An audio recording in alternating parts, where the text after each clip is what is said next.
Saudara yang dikasihi Tuhan, mari kita datang kepada Tuhan serta percaya bahwa Dialah yang layak kita puji dan sembah. Kita bersama-sama memuji Tuhan. Kita pujikan dari NKB 5.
Bapak, Ibu, Saudara yang terkasih dalam Kristus, marilah ibadah Minggu Prapaskah kedua saat ini kita awali dalam pengakuan bahwa pertolongan kita adalah dalam nama Tuhan yang menjadikan langit dan bumi.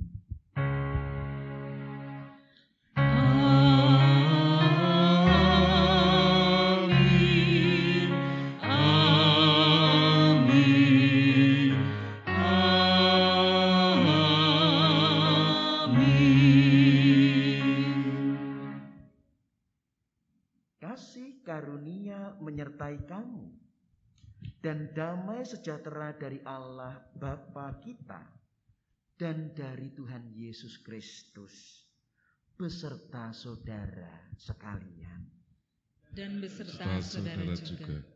Jemaat dipersilahkan duduk. Kata pembuka, berani percaya bukanlah hal yang mudah, terutama saat segala sesuatu seperti tidak mungkin lagi. Tetapi marilah kita belajar berani percaya seperti Abraham. Saat Tuhan memperhitungkan percayanya Abraham, ketika mengatakan bahwa jumlah keturunan Abraham seperti bintang di langit, meskipun seolah mustahil, karena saat itu dia sudah lanjut usia. Karena itu saya mengajak bersama kita merendahkan diri di hadapan Tuhan dan mengaku dosa-dosa kita. Mazmur 141 ayat pertama. Ya Tuhan, aku berseru kepadamu, datanglah segera kepadaku. Berilah telinga kepada suaraku waktu aku berseru kepadamu.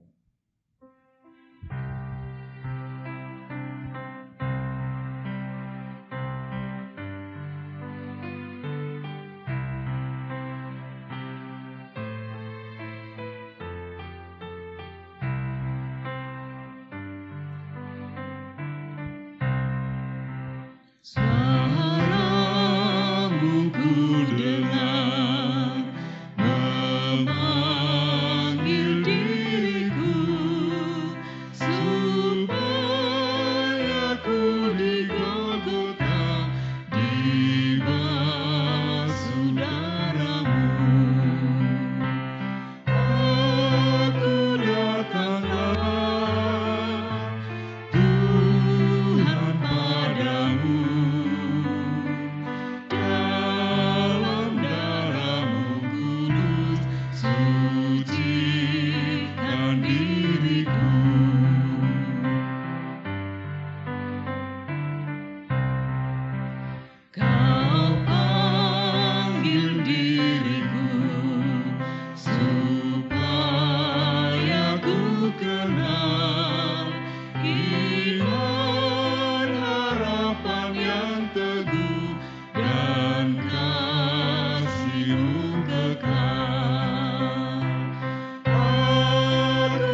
kami mengundang jemaat untuk bangkit berdiri.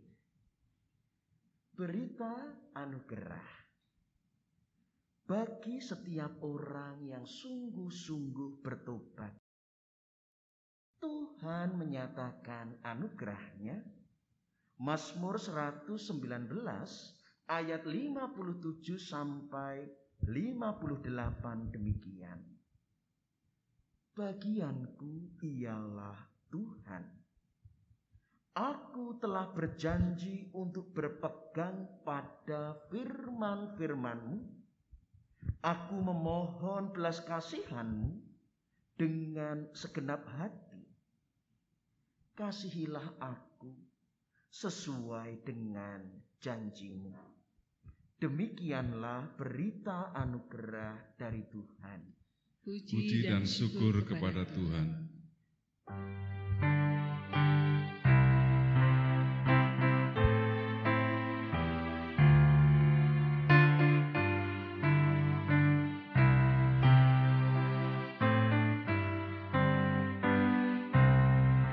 Siapa yang berpegang pada sabda Tuhan dan setia mematuhinya, hidupnya mulia dalam cahaya bakal bersekutu dengan Tuhannya. Percayalah dan pegang sabdanya, hidupmu dalam Yesus sungguh bahagia.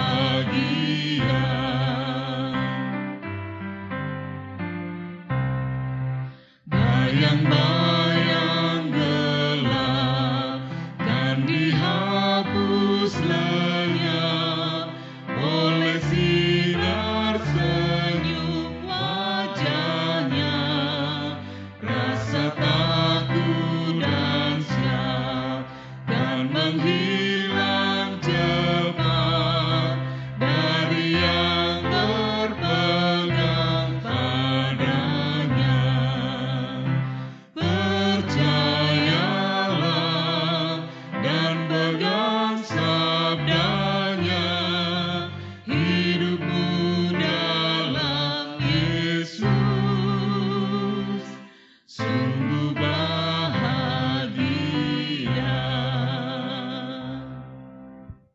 Jemaat dipersilahkan duduk. Bapak, Ibu, Saudara yang terkasih, mari sekarang kita menyatukan hati, mempersiapkan jiwa kita untuk menerima kebenaran sabda Allah. Bersama kita berdoa. Siapakah kami ini, ya Allah? Sekalipun nyata cacat, celah, dan dosa kami, Engkau telah mengundang dan memanggil kami untuk berbakti. Dan ketika Engkau menemukan dosa pelanggaran kami, Engkau berkenan mengampuni.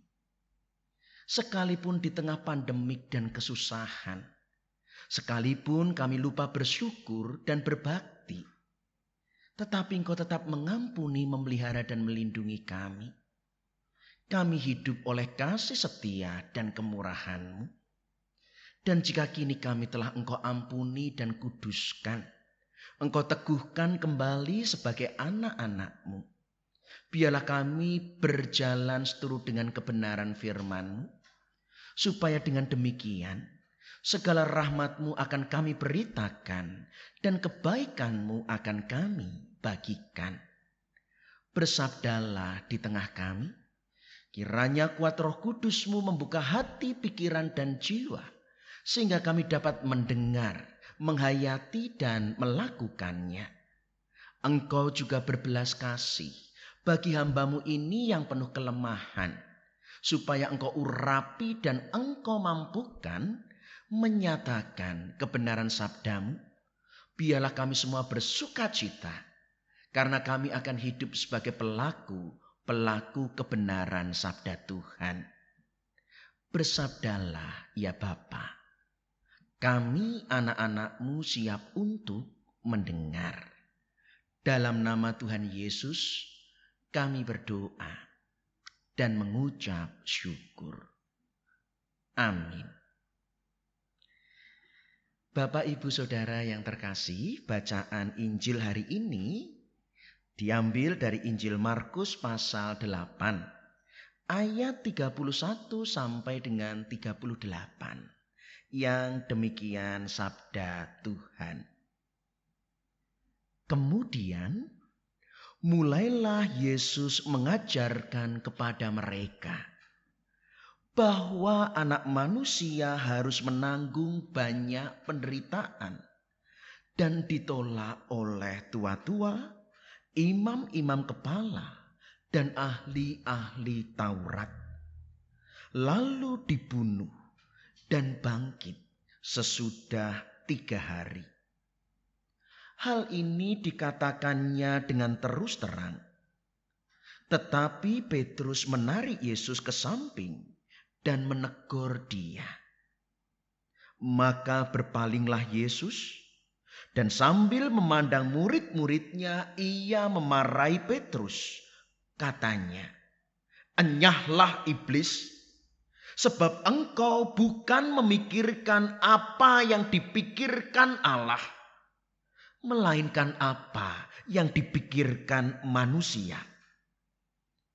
Lalu Yesus memanggil orang banyak dan murid-muridnya dan berkata kepada mereka, "Setiap orang yang mau mengikut aku, ia harus menyangkal dirinya, memikul salibnya, dan mengikut aku.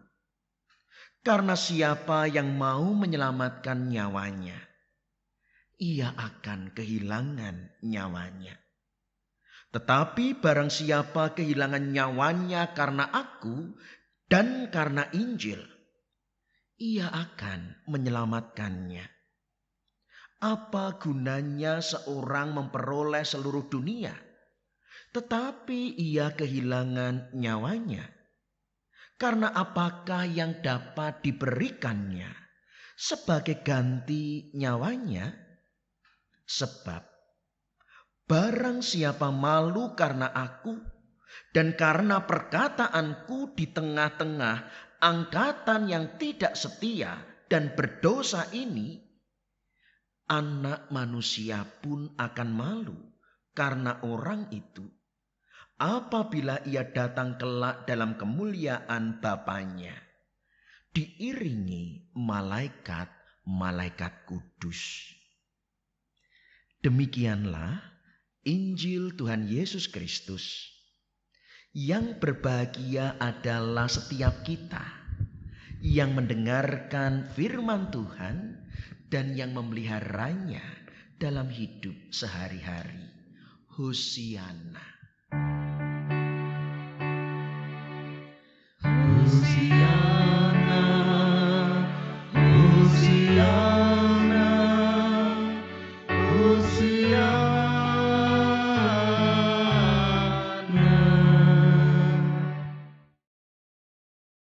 Selamat pagi Bapak Ibu Saudara yang terkasih.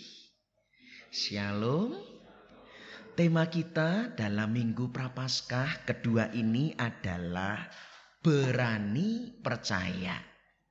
Saya ingin mengawali kesadaran bahwa setiap makhluk hidup, entah itu hewan, tumbuhan, termasuk kita, ternyata mendapat karunia, kemampuan yang diberikan Allah yang namanya mempertahankan diri.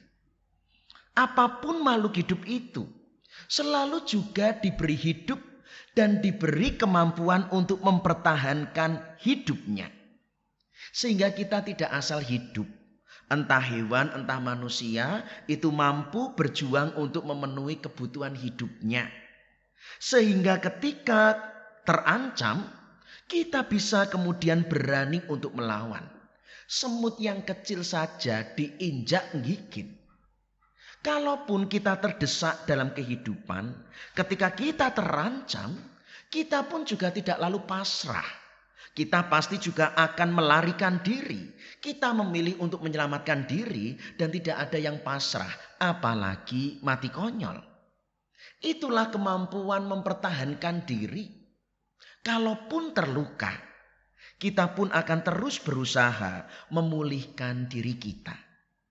Itu kemampuan alami setiap makhluk hidup, dari manusia, hewan, dan tumbuhan, yaitu kemampuan untuk mempertahankan dirinya. Tetapi aneh jika hari ini Yesus Kristus justru bersabda, anak manusia harus menanggung banyak penderitaan dan ditolak oleh tua-tua, imam-imam kepala, dan ahli-ahli Taurat, lalu dibunuh dan bangkit sesudah 3 hari. Bayangkan Yesus yang penuh kuasa, penuh kasih dan penuh kemurahan, tetapi menyatakan secara terus terang bahwa dia akan menghadapi penderitaan, bahkan menghadapi kematian. Itulah mengapa Petrus, murid yang mendengarnya, tidak tega.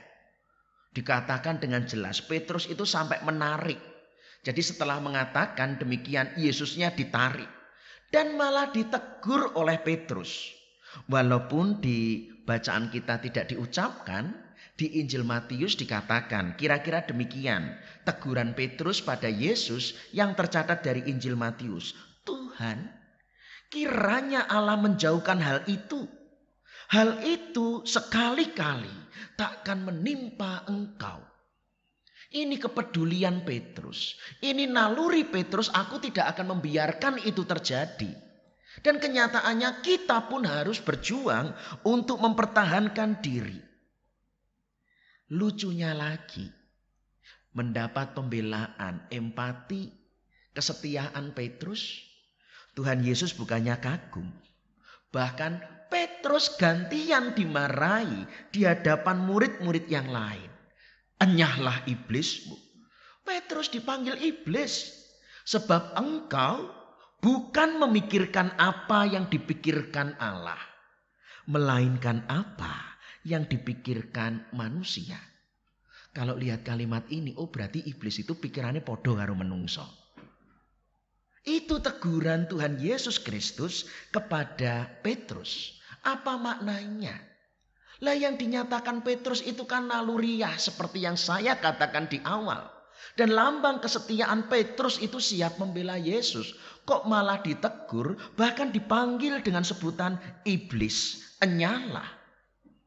Ada 2 hal teguran Kristus dan kita belajar.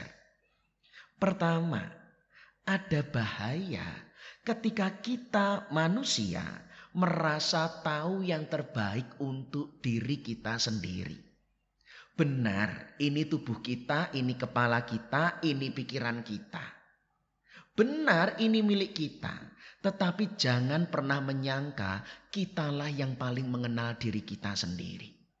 Ada yang jauh lebih mengenal diri kita, yaitu pencipta kita. Benar, ini semua milik kita. Tetapi jangan pernah menyangka bahwa inilah yang terbaik menurut diri kita sendiri. Dan itu yang dilakukan Petrus. Seakan-akan Petrus lebih tahu yang terbaik bagi Yesus. Seakan-akan yang terbaik itu ya naluri mempertahankan diri. Benar, itu naluri, itu kemampuan, itu bukan salah. Tetapi naluri mempertahankan diri bukan tujuan utama. Karena kalau tujuan utama, orang kemudian yang dicari zona nyaman. Kalau yang dicari mempertahankan diri dan zona nyaman, orang tidak malah mau untuk bergumul. Golek penae terus. Mempertahankan diri bukan juga berarti kita harus melawan dan menyisihkan orang lain. Naluri mempertahankan diri itu untuk memelihara dan merawat kehidupan, untuk bertanggung jawab atas kehidupan, tetapi bukan kemudian lalu menjadi segala-galanya dan itu bahkan menjadi tujuan dan terbaik. Maka ditegur, enyahlah iblis. Bukan itu tujuan kehidupan. Teguran Kristus yang kedua juga memberi pelajaran, awas, cobaan terberat justru datang dari orang yang terdekat. Petrus tampaknya peduli dengan Yesus, tapi disebut iblis enyah karena perkataan dan sikapnya menghalangi rencana Allah. Awas lo ya, perbuatan baik dan benar kita terkadang justru ditahan oleh orang-orang terdekat. Contohnya, dipanggil oleh gereja jadi majelis. Biasanya siapa yang menghalangi? Istri, jangan mau Pak, nanti malah ke gereja terus. Nanti gak ada waktu untuk keluarga. Siapa yang menghalang-halangi coba? Pak, kalau melayani jangan sergep-sergep, jangan rajin-rajin. Orang rajin itu malah ketiban sampur. Siapa yang biasanya mengatakan demikian? Keluarga bukan? Sering terjadi ketika pelayanan konflik. Siapa yang mendorong rekonsiliasi? Bukan keluarga. Sudahlah Bu, gak usah aktif lagi aja daripada sakit hati. Loh, siapa yang menghalangi itu? Orang-orang terdekat. Bahkan ketika mungkin kita peduli mau menolong, bisa jadi anak kita mbok ngurusi anake Pak malah nulungi wong liya. Betapa sering kebaikan kebenaran dihalangi dan cobaan yang paling berat itu datang yaitu dari orang-orang terdekat. Bayangkan seorang sudah mantep dipanggil pendeta, tapi punya pacar misalnya. Ayo Thomas, mbok jangan jadi pendeta, nanti aku mau jadi istrimu deh. Coba, berani enggak? Selalu datang dari orang-orang terdekat. Bapak Ibu Saudara yang terkasih, itulah mengapa tema kita adalah berani percaya. Ucapan Tuhan Yesus bahwa dirinya akan ditolak, diserahkan, dibunuh, bukan berarti Tuhan Yesus kemudian menyerah. Bukan berarti tanpa kemampuan untuk mempertahankan diri. Tetapi Tuhan Yesus mau menunjukkan bahwa ada situasi dan bagaimana harus menghadapi penderitaan yang telah ditetapkan oleh Allah. Dalam situasi yang tidak kita inginkan. Dalam situasi kesusahan yang paling pokok, tetaplah berani untuk percaya. Yang jadi tema kita, berani percaya. Kita perlu memahami bahwa ini bukan asal nekat. Justru berani itu adalah sikap bijak. Aristoteles mengatakan sikap yang paling utama dan bijak itu ada pada titik tengah di antara dua ekstrim. Contoh pertama adalah percaya diri. Itu titik tengah. Kalau kebablasan itu sombong. Kalau kurang dari percaya diri itu minder. Jadi yang paling bijak adalah percaya diri. Bukan sombong, bukan minder. Lagi, murah hati. Ini bijak. Karena kalau kurang dari murah hati, pelit, kikir. Tapi kalau kebablasan itu boros. Berani juga adalah sikap bijak. Karena kalau kebanyakan itu namanya nekat. Tetapi kalau kurang berani namanya pengecut. Berani ini yang jadi sikap bijak. Berani untuk percaya. Coba perhatikan. Petrus apakah berani? Enggak. Justru kalau kita perhatikan Petrus bablasan, nekat. Sehingga ada tentara potong kupingnya. Ya kan? Enggak bijak. Tapi Petrus juga pengecut loh. Ketika Tuhan Yesus diadili, dia menyangkali 3 kali. Itu enggak berani. Betapapun Petrus maju, sekali-kali itu tidak akan terjadi. Petrus bukan berani. Yang berani itu Yesus. Itu yang bijak. Tuhan menunjukkan keberanian. Maka dengan bersabda, barang siapa mengikut aku, ia harus menyangkal dirinya, memikul salibnya, dan mengikut aku. Ini makna berani percaya.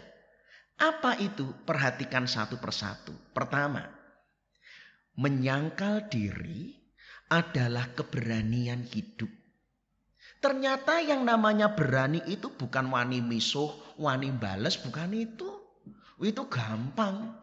Tetapi keberanian yang sejati adalah keberanian untuk mengalahkan keinginan dirinya sendiri. Sosok yang paling penguasa yang mengalahkan segala-galanya. Yang paling sukses sekalipun gagal dalam keberanian ini. Betapa banyak orang jadi korban dan paling tragis. Bukan korban dari orang lain. Korban dari kesuksesannya sendiri. Korban karena nggak mampu mengalahkan dirinya sendiri. Sudah sukses mengalahkan orang lain. Menyingkirkan orang lain. Hartanya kaya. Tapi nggak dapat mengalahkan keinginannya. Istrinya 5, remuk.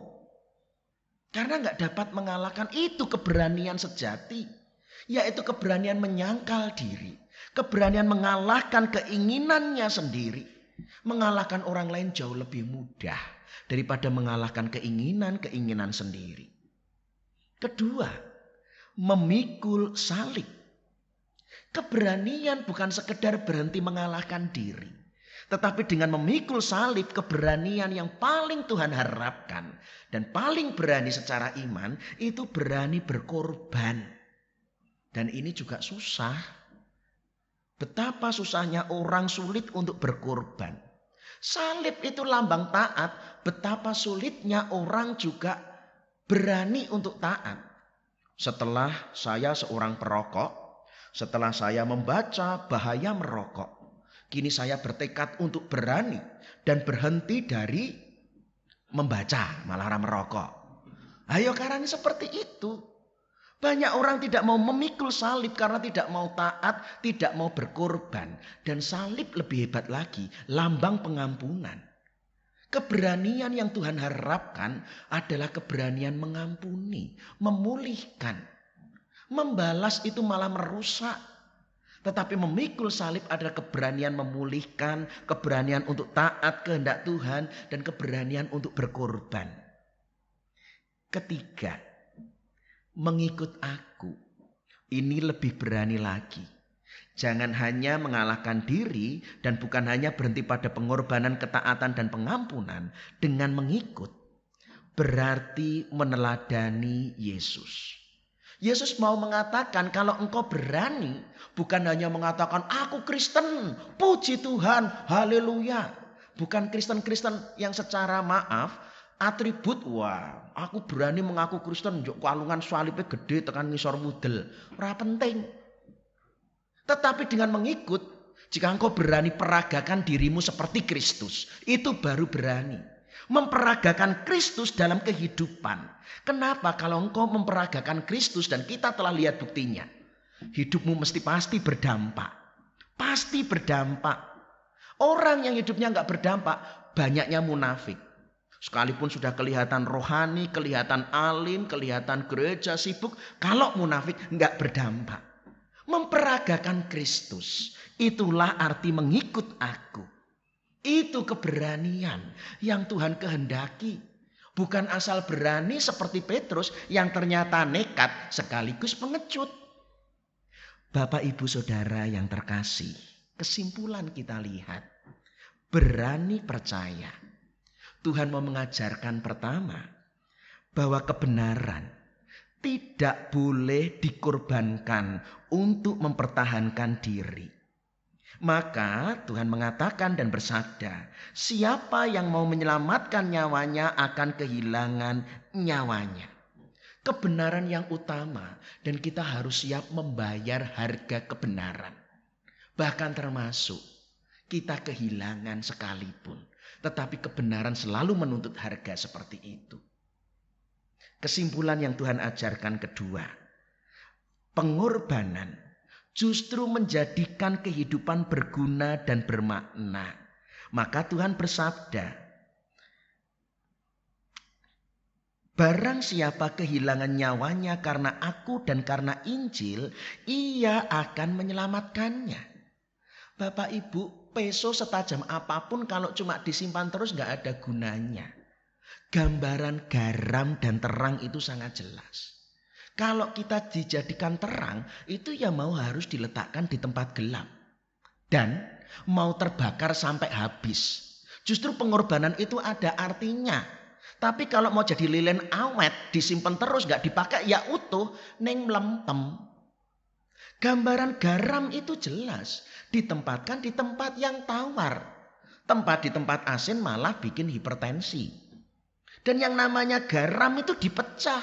Nggak dikumpulke sak balok mlebu dadi sayur. Mumet, kasinen. Itulah yang mau Tuhan tunjukkan betapa orang hidupnya berguna justru dalam pengorbanan. Lo bayangkan kalau seorang bapak nggak mau berkorban. Hidupnya gosokake, meteti manuk, anaknya ra urip. Bayangkan ibu nggak mau masak, duan-duan terus. Apa anaknya mah dipakani bedak? Pengorbanan itu yang membuat hidup berguna. Itu yang Tuhan mau katakan. Maka barang siapa kehilangan nyawanya karena aku, dalam cinta kasih dan karena Injil, ia akan menyelamatkannya. Dan yang terakhir, kesimpulannya adalah tentang kekekalan. Maka orang harus prinsipnya, orientasinya itu pada kekekalan, bukan pada sesaat. Dan kalau kita tahu orientasi kekekalan, tujuan hidup kita bukan di dunia. Dunia ini ladang, kita bekerja.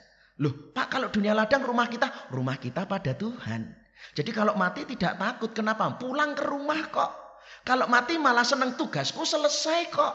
Kembali kepada Tuhan. Maka Tuhan mengatakan, apakah gunanya seorang memperoleh seluruh dunia tetapi kehilangan nyawanya? Orang itu menjadi jatuh bahkan tersesat karena orientasinya sesaat dan orientasinya pada dunia. Tapi kalau kita orientasinya pada kekekalan, kita lebih berani melakukan pengorbanan. Kita lebih berani melakukan kebenaran. Karena pada yang kekal, bukan pada yang sesaat. Lihat orang itu korupsi kenapa sesaat? Gak berpikir kekal. Orang selingkuh sesaat, gak berpikir kekal. Orang yang selalu sesaat mesti berakhir pada kesesatan. Tetapi pada kekekalan. Ingat, tidak jujur itu mesti akhirnya ada akibatnya. Gigit di belakang.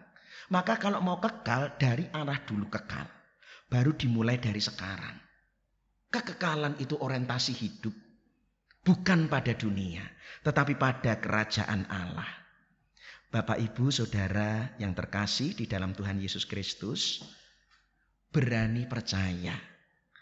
Berarti Tuhan mau menunjukkan kepada kita. Tuhan Yesus melihat ukuran hidup kita bukan pada kekayaan. Bukan pada kesuksesan. Bahkan bukan pada kerja keras kita. Kalau mau pamer itu di hadapan Tuhan, Tuhan lebih mulia. Berani percaya, Tuhan mau menunjukkan. Ukuran berkenan di hadapan Tuhan itu berani. Berani berkorban, tadi saya katakan. Berani mengalahkan diri. Ukuran yang ingin Tuhan perlihatkan kepada kita, yang ingin Tuhan dapati pada kita. Kamu berani enggak hidupnya berdampak pada orang lain? Itulah hidup yang diperkenan. Berani percaya adalah berani hidup berdampak bagi orang lain. Tuhan memberkati. Amin. Saat hening untuk kita.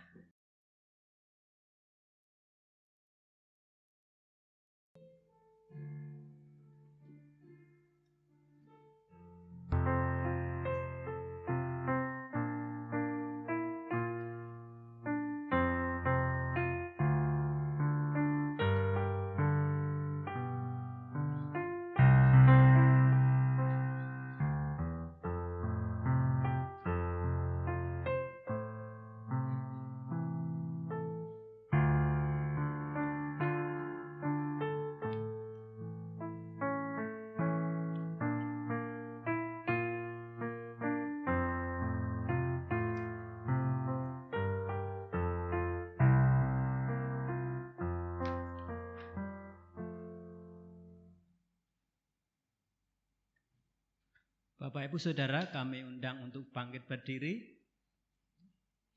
Bersama dengan umat Allah di sepanjang masa, kita akan mengikrarkan dan kita teguhkan kembali akan apa yang kita imani. Dengan bersama-sama kita akan mengucapkan pengakuan iman rasuli yang demikian. Aku percaya kepada Allah, Bapa yang Maha Kuasa, Khalik langit dan bumi, dan kepada Yesus Kristus, anaknya yang tunggal Tuhan kita, yang dikandung dari Roh Kudus, lahir dari anak darah Maria, yang menderita sengsara di bawah pemerintahan Pontius Pilatus, disalibkan, mati dan dikuburkan, turun ke dalam kerajaan maut. Pada hari yang ketiga, bangkit pula dari antara orang mati, naik ke surga, duduk di sebelah kanan Allah, Bapa yang Maha Kuasa. Dan dari sana ia akan datang untuk menghakimi orang yang hidup dan yang mati. Aku percaya kepada Roh Kudus, gereja yang kudus dan am, persekutuan orang kudus, pengampunan dosa, kebangkitan orang mati, dan hidup yang kekal. Dipersilakan duduk kembali. Bapak, Ibu, Saudara yang terkasih, kini mari kita akan menyatukan hati dan bersama kita merendahkan diri di dalam doa syukur dan permohonan syafaat kita. Mari kita berdoa. Bapa di surga, terimalah hormat, puji, sembah, dan syukur kami, karena sungguh kemurahan-Mu yang memperbarui kehidupan kami, dan kepada kami telah Engkau nyatakan hikmat kebenaran firman-Mu. Biarlah kami bersuka cita, sebab kami bukan hanya mampu mengerti, tetapi hidup kami diubah ketika kami menjadi pelaku firman-Mu. Saat ini kami memanjatkan permohonan syafaat kami. Kami berdoa bagi bangsa dan negara kami di tengah keprihatinan pandemi. Lindungilah kami supaya kami mampu dapat bertahan. Tetaplah Engkau memelihara kami. Kami tidak berkekurangan suatu apapun. Dan tuntunlah kami sehingga kami boleh bersama-sama melewati kesusahan ini dengan penuh keselamatan. Engkau juga melindungi kota kami tercinta Yogyakarta dalam kedamaian, dalam keamanan, dan biarlah dalam kesusahan ini juga tidak menimbulkan kerusuhan. Kami boleh saling memperhatikan dan menopang dengan bersama-sama mematuhi protokol kesehatan. Pimpin gereja-gereja Tuhan untuk tetap dapat bersatu dan bersaksi, sehingga kami tetap bertumbuh dalam kebenaran firman oleh pemeliharaan iman-Mu. Dan kami tetap boleh mendatangkan buah-buah kebaikan yang membawa penghiburan, kekuatan, bahkan menyatakan kemurahan dan keselamatan Allah bagi masyarakat dan juga bagi bangsa kami. Kami menyerahkan juga segenap jemaat-Mu ya Bapa, yang saat ini di dalam pergumulan kesehatan. Kami mohon belas kasih Kristus untuk melawat. Jamahan-Mu mendatangkan kekuatan, penghiburan, dan kesembuhan. Juga kami berdoa bagi segenap adiuswa atau lanjut usia. Di dalam usia yang panjang, Engkau telah memahkotai dengan rambut putih. Engkau juga menyempurnakan dengan kekuatan, kesehatan, dan damai sejahtera. Engkau memberkati anak-anak kami yang berkebutuhan khusus, supaya sekalipun dalam keterbatasan, mereka tetap mampu berkarya. Dan Engkau jauhkan mereka semua dari berbagai godaan, penyakit, ataupun kecelakaan. Engkau memberkati keluarga yang merawat mereka dengan penuh cinta kasih, dengan penuh kesabaran. Mereka boleh merawat, mereka boleh melakukan pekerjaan-pekerjaan Kristus yang lebih dulu merawat dan memulihkan kami.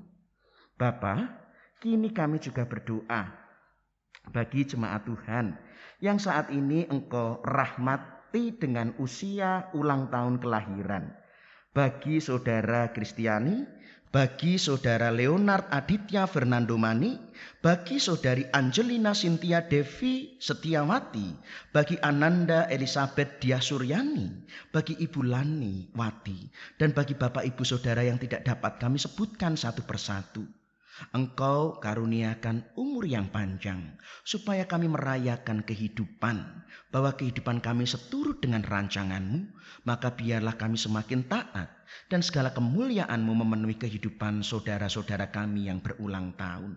Demikian juga yang telah Engkau rahmati ulang tahun pernikahan, bagi Bapak Chong Tik Jung dan Ibu Van Lan Fang, dan bagi Bapak Arinto Hastabrata dan Ibu Novita Sari Kusumaningrum. Terima kasih Engkau memelihara setiap keluarga. Engkau membuktikan ketika Engkau mempersatukan, Engkau melindungi, Engkau memelihara. Dan apa yang dipersatukan Allah tidak diceraikan manusia. Limpahkanlah damai sejahtera, sehingga keluarga ini boleh mendatangkan kebahagiaan bagi anak cucu, dan juga terlebih mendatangkan berkat bagi jemaat dan masyarakat. Terima kasih Bapa, kini kami menyerahkan segenap jemaat-Mu yang saat ini belajar Tuhan tuntun dalam ketekunan, kejujuran, dan tanggung jawab. dan memperoleh hasil yang terbaik oleh karena kemurahan-Mu. Demikian juga anak kami yang kesusahan mencari pekerjaan, yang kehilangan penghasilan karena pandemik. Kami mohon belas kasih pemeliharaan-Mu, Engkau membuka penghidupan baru, supaya mereka tetap dapat bekerja, tetap dapat mencukupi kebutuhan, dan pekerjaan tangan mereka menjadi saluran berkat juga bagi banyak orang. Engkau memberkati jemaat-Mu yang menantikan pasangan hidup, supaya juga boleh Tuhan temukan dan persatukan dengan penolong yang sepadan, yang seiman, yang menyempurnakan bakti mereka. Bahkan setiap keluarga yang menantikan dan merindukan momongan, Tuhan berbelas kasih, supaya mereka yang telah menjadi suami istri juga bersuka cita menjadi ayah dan ibu, supaya nama-Mu juga dikenal oleh anak-anak kami, dan Engkau akan menjadi pusat di mana kami berbakti, memuji dan menyembah turun-temurun. Terima kasih Bapa, terima kasih. Engkau juga berkati GKI Gondomanan dengan segenap pelayanannya, supaya semua mencerminkan tubuh Kristus yang mendatangkan damai sejahtera di tengah kehidupan masyarakat dan lingkungan. Inilah Bapa seru doa syukur kami, dan kami pun juga berdoa bagi pergumulan kami pribadi lepas pribadi yang tidak dapat terucapkan. Kami mohon Tuhan campur tangan, supaya jika kami lemah dan terjatuh, Engkau mengangkat dan menopang. Supaya kami berani menghadapi dengan penuh kesetiaan dan ketaatan. Karena kami percaya pergumulan ini adalah bagian yang akan menyempurnakan keselamatan kami. Pergumulan ini adalah bagian bahwa di dalam Kristus keselamatan-Mu menjadikan kami hidup berkemenangan. Terima kasih Bapa. Begitu panjang dan jauh dari sempurna, maka ampunilah jika di dalam kami berseru dan memohon, terselip dosa dan kesalahan, Engkau mengampuni. Tetapi di dalam hikmat Sang Juru Selamat dan Juru Syafaat kami Yesus Kristus, Engkau menyempurnakan permohonan kami, sehingga yang terjadi hanyalah seturut dengan kehendak-Mu. Inilah seru doa syukur kami yang kami panjatkan di dalam nama Tuhan Yesus Kristus, yang telah mengajarkan kepada kami doa Bapa kami yang kami nyanyikan bersama-sama.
Saudara yang dikasihi dan diberkati Tuhan, marilah menyatakan syukur kepada Tuhan atas kasih dan pemeliharaannya dalam hidup kita.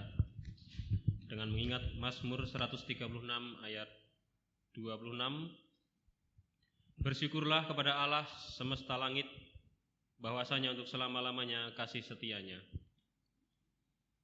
Bapak Ibu, persembahan dapat disampaikan melalui rekening BRI cabang Katamso dengan nomor rekening 0245 01008391 atas nama Majelis Jemaat GKI Gondomanan. Atau dapat juga diserahkan langsung kepada wilayah keraton ke kantor gereja setiap hari jam kerja, wilayah Gondomanan ke kantor gereja setiap hari jam kerja, wilayah Pakualaman kepada Ibu Penatua Fani atau ke kantor gereja setiap hari jam kerja, kemudian wilayah Umbul Harjo kepada Ibu Dewi Esther atau ke kantor gereja setiap hari jam kerja. Mari Bapak Ibu, kita naikkan syukur kita doakan persembahan kita. Ya Tuhan, kami bersyukur kepadamu sampai saat ini, karena Engkau masih memelihara kami, memberi berkat yang berlimpah kepada kami, selalu melindungi kami di tengah pandemi sampai saat ini. Kami bersyukur Tuhan, karena pemeliharaan-Mu, Engkau masih memberi kehidupan kepada kami dan memelihara kehidupan kami. Tuhan, pada saat ini kami mempersembahkan persembahan kami. Kiranya Tuhan memberkati persembahan yang kami persembahkan, supaya nama-Mu semakin dipermuliakan dan kerajaan-Mu semakin diperluas di dunia ini. Tuhan, ajarilah kami selalu bersyukur kepadamu apapun yang terjadi dalam kehidupan kami. Terima kasih Tuhan, kami naikkan doa persembahan ini dalam nama Tuhan Yesus Kristus. Amin.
Bapak Ibu Saudara yang terkasih, kita akan akhiri ibadah kita dan arahkan hatimu kepada Tuhan. Terimalah berkat Tuhan. Tuhan memberkati engkau dan melindungi engkau. Tuhan menyinari engkau dengan wajah-Nya dan memberi engkau kasih karunia. Tuhan menghadapkan wajah-Nya kepadamu dan memberi engkau damai sejahtera. Amin.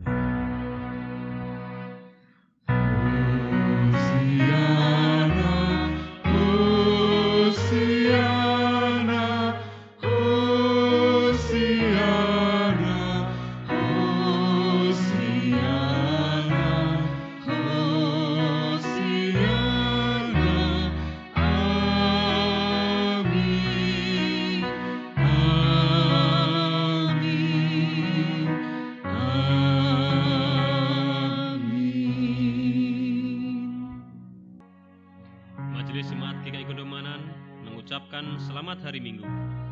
Tetap berada di rumah, jaga kesehatan, sering cuci tangan dengan sabun, dan gunakan masker saat keluar rumah.